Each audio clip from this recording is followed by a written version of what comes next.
hari ini semuanya masuk. 3 orang yang tidak masuk. Alasannya apa itu?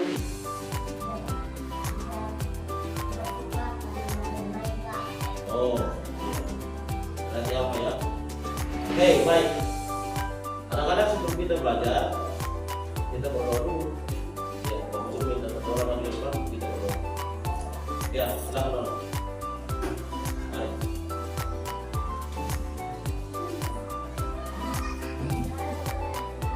Terima kasih ya, berdoa kembali. Ya, baik. Anak-anak, sebelum kita belajar, kita explain dulu. Ya, bisa dong? Ya. Kalau di depan, pimpin kita explain. Mulai tempat. Jadi, explain-nya seperti ini. Semua ikut dulu. Lihat, ini contoh.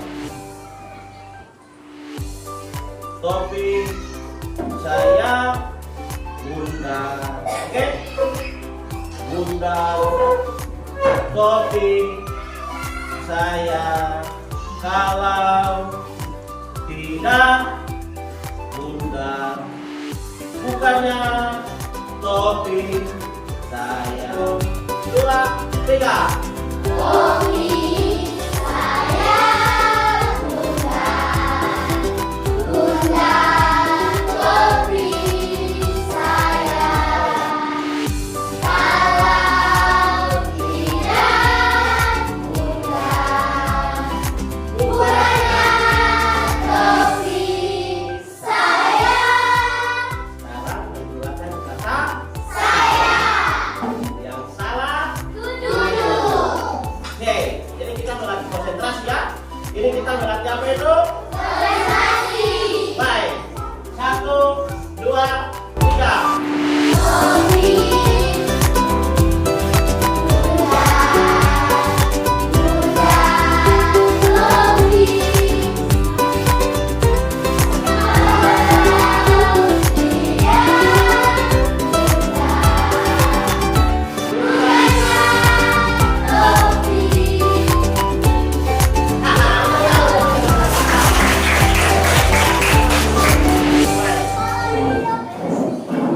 Ya.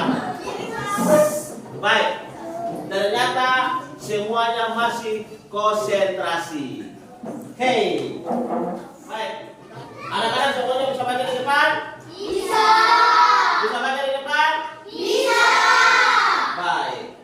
Hari ini kita akan belajar tentang berpikir komputasi untuk memecahkan masalah dalam kehidupan sehari-hari. Berpikir komputasional untuk memecahkan masalah dalam kehidupan apa itu? Iya, di dalam kehidupan sehari-hari banyak sekali masalah yang kita hadapi. Oke? Iya, banyak sekali masalah yang kita hadapi. Masalah kecil, masalah besar. Ya kan? Masalah yang terjadi di rumah, masalah yang terjadi di sekolah, masalah yang terjadi di lingkungan tempat kita tinggal. Tuh? Nah, tujuan pembelajaran hari ini yaitu memecahkan masalah kompleks menjadi sederhana. Yang berikut, menyusun solusi langkah demi langkah. Berikut lagi, membangun pola pikir logis dan kritis. Baik, kita lanjut. Langkah utama dalam pembelajaran ini adalah dekomposisi, memecahkan masalah besar menjadi bagian kecil. Yang kedua, pengenalan pola, mencari kesamaan atau kemiripan. Yang ketiga, abstraksi, mencari informasi penting, mengabaikan yang tidak perlu. Yang keempat, algoritma, menyusun langkah-langkah penyelesaian. Oke. Nah, yang tadi pertama kan dekomposisi toh. Nah, dekomposisi. Contoh, menyusun acara sekolah. Dipecah tempat peserta konsumsi acara kelengkapan. Lebih mudah dikerjakan. Jadi, macam misalnya kita mau buat sebuah acara di sekolah, Misalnya ajar tentang apa ya? Misalnya tentang Natal. Sudah tahu kita Natal tuh? Nah, di setiap kali kita Natal berarti kita harus ada bentuk panitia apa tuh? Panitia Natal. Nah, di panitia Natal itu pasti ada apa tuh? Terdiri dari apa tuh? Dia punya strukturnya. Mulai dari ketua panitia, dia tuh apa lagi? Bisa wakil, bisa apa lagi? Sekretaris, bendahara, dia punya seksi-seksi yang lain. Tuh. Nah, kenapa sampai harus ada punya seksi-seksi?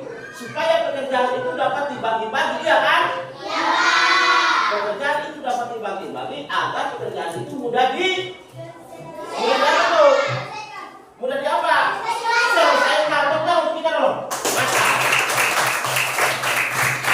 Baik. Kalau kita membentuk panitia, pekerjaan akan dibagi-bagi berdasarkan seksi-seksi. Ada seksi acara, dia punya tugas untuk apa? Untuk apa itu?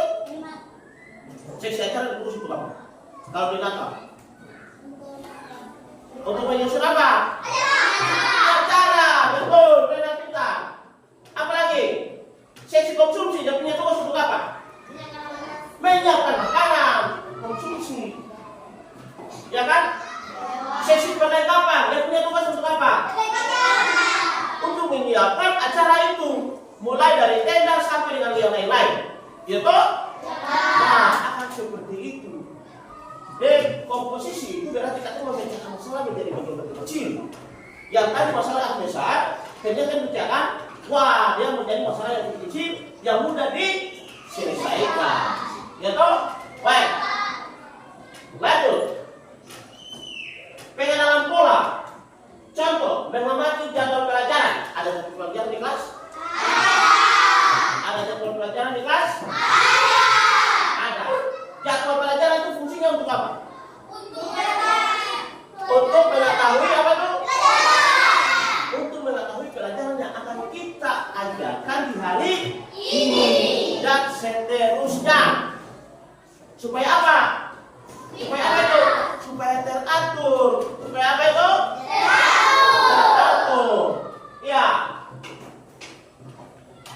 Yang berikut ada pola berulang. Jam istirahat, pelajaran inti, ekstrakurikuler. Itu di dalam jadwal pelajaran. Ya. Yang berikut pola menggunakan prediksi dan efisiensi. Nah, itu semua di dalam jadwal pelajaran. Oh? Iya toh? Iya. Kalau dalam jadwal pelajaran kan ada jam istirahat, iya kan? Ada belajar. Oh, sudah jam sekian kita harus istirahat. Atau oh, sudah jam sekian berarti harus bergantian dan pelajaran yang lain. Gitu? Iya, Pak. Nah, seperti itu. Itu pola, itu pengenalan pola namanya. Itu namanya apa itu? Pengenalan pola. Iya, itu namanya pengenalan pola. Baik. Yang berikut. No? Berarti yang berikut adalah apa tuh? Satu lagi apa? Abstraksi. Contoh, peta kota hanya menampilkan jalan utama, bukan semua detail. Fokus pada informasi yang relevan untuk tujuan. Baik. Kalau macam misalnya atau punya sebuah kota, ya kan? Cuma denah saya yang ditampilkan. Ada orang kasih denah kotanya. Nah, di dalam denah itu tidak semua tempat itu yang ditulis, hanya tempat-tempat penting. Ya toh? Ya, hanya tempat-tempat penting seperti tempat-tempat umum. Macam misalnya pasar, apalagi? Mungkin di dalam kota itu ada masjid, ada gereja. Nah, itu saya diberikan nama supaya memudahkan orang untuk mencari tempat yang kita tujuan. Iya, tempat tujuan kita. Nah, itu, ya kan? Iya, yang berikut. Masuk pada manfaat berpikir komputasional. Yang pertama, lebih cepat dan tepat dalam mengambil keputusan. Bisa? Jadi lebih cepat dan tepat dalam mengambil keputusan. Yang kedua, mampu menyelesaikan masalah kompleks. Mampu menyelesaikan masalah apa itu? Kompleks. Yang ketiga, menumbuhkan cara berpikir logis dan sistematis. Yang ketiga itu menumbuhkan cara berpikir logis dan apa itu? Dan apa itu?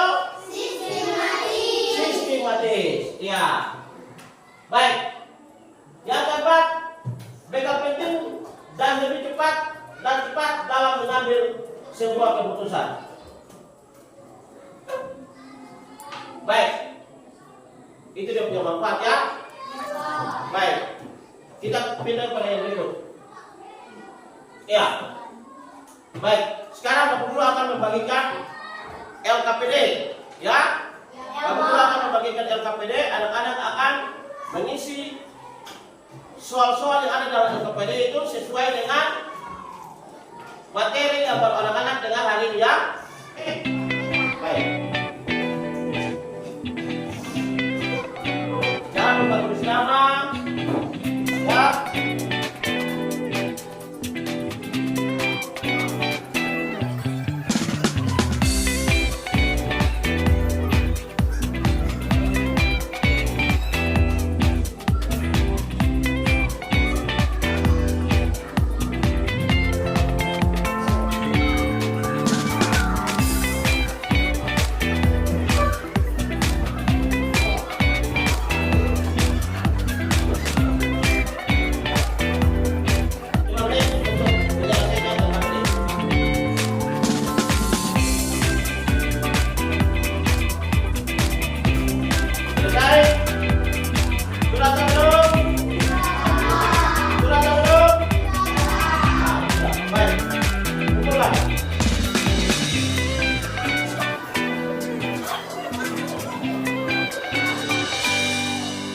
Yang berikut kita masuk kepada kesimpulan yang pertama, berpikir komputasional adalah keterampilan hidup. Oke? Ya. Yang kedua, tidak hanya untuk programmer. Jadi berpikir komputasional itu bukan hanya untuk programmer saja. Ya, programmer itu untuk membuat sebuah program saja. Oke? Tidak bisa diterapkan dalam kehidupan sehari-hari. Baik. Yang ketiga, membantu kita memecahkan masalah yang lebih efektif. Membantu kita memecahkan masalah yang lebih apa itu? Yang lebih efektif. Oke, baik. Bapak semuanya sudah mengerti? Semuanya sudah mengerti? Sudah. Baik. Kalau memang sudah mengerti, Bapak mau tanya satu pertanyaan. Apa itu berpikir komputasional? Siapa tahu? Siapa yang bisa jawab buat saya? Silakan dong.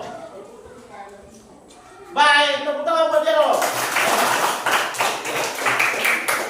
Baik, coba katakan bahwa pelajaran hari ini anak-anak sudah mengerti, oke? Baik. Pelajaran kita sudah selesai hari ini ya? Satu bersama kebetulan anak sekalian bahwa ingat, jangan lupa belajar dengan rajin ya. Jangan lupa belajar dengan rajin supaya kita menjadi anak-anak yang apa itu? Anak yang pintar dan anak-anak yang cerdas.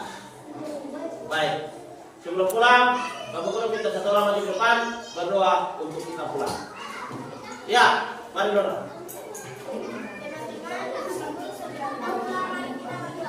Sebentar.